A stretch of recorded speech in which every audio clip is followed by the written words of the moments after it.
Assalamualaikum dan salam sejahtera. Selamat datang ke satu lagi dokumentari TV PSS di Puncak SK Sri Mesir. Saya Adam Fakrullah. Pada hari ini, saya bukan datang untuk membuat liputan majlis dan bukan juga untuk membuat liputan pertandingan. Tetapi, saya diberi tugasan yang agak unik. Misi mencari manusia yang paling hebat di sekolah ini. Jom ikut saya. Kejap. Sebelum kita cari manusia yang paling hebat, jom kita tanya pendapat kawan-kawan saya. Awak rasa siapakah manusia yang paling hebat di sekolah ini? Saya rasa atlet sekolah. Cikgu, pengawas. Cikgu, orang yang selalu dapat nombor 1. Guru besar. Cikgu, pengawas. Atlet sekolah. Pengawas. Guru besar. Atlet sekolah. Murid yang selalu dapat nombor 1. Cikgu. Guru besar. Jawapan semua menarik. Tetapi, mari kita cari sendiri siapakah manusia yang paling hebat di sekolah ini.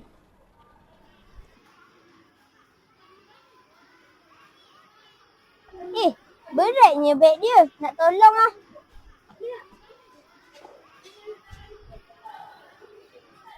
Saya nak tolong, tapi tak sempat. Nampaknya, misi ini baru saja menemui petunjuk pertama, iaitu kehebatan bermula dengan kesediaan untuk membantu. Ada makcik pembersihan dah. Jom kita tanya dia.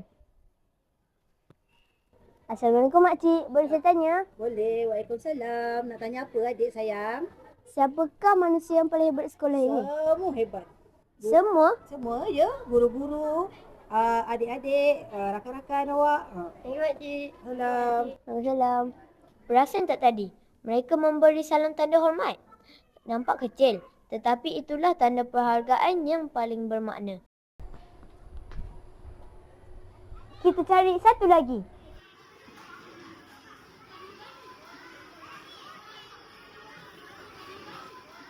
Assalamualaikum Ibu, boleh saya tanya? Waalaikumsalam. Boleh. Kawan-kawan saya suka pergi ke kantin. Apa yang mengembirakan hati Ibu? Yang menggembirakan hati ibu sebab semua budak-budak datang dengan senyuman yang menawan. Senyuman pun boleh jadi hadiah. Terima kasih Ibu. Sama.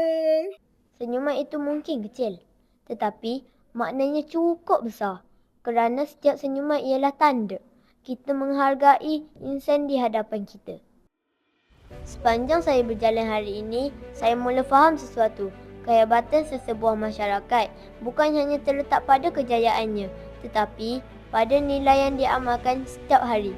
Nilai kemanusiaan yang menyatukan, semangat kemasyarakatan yang mengeratkan, dan budaya hormat menghormati yang menceriakan setiap langkah.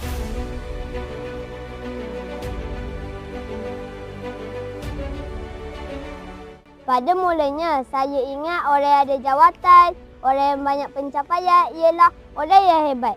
Tetapi hari ini, saya belajar sesuatu. Saya tak jumpa seorang pun yang paling hebat. Tetapi, saya jumpa ramai. Sebuah masyarakat tidak dibina oleh seorang manusia yang hebat.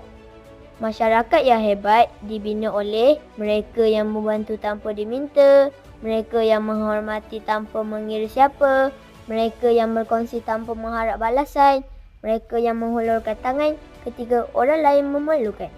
Merekalah yang menghidupkan nilai kemanusiaan, merekalah yang menyemarakkan semangat kemasyarakatan, dan merekalah yang membudayakan hormat menghormati. Kerana akhirnya manusia hebat bukan diukur melalui pangkat atau pencapaian. Manusia hebat ialah mereka yang menjadikan kehidupan orang lain lebih bermakna.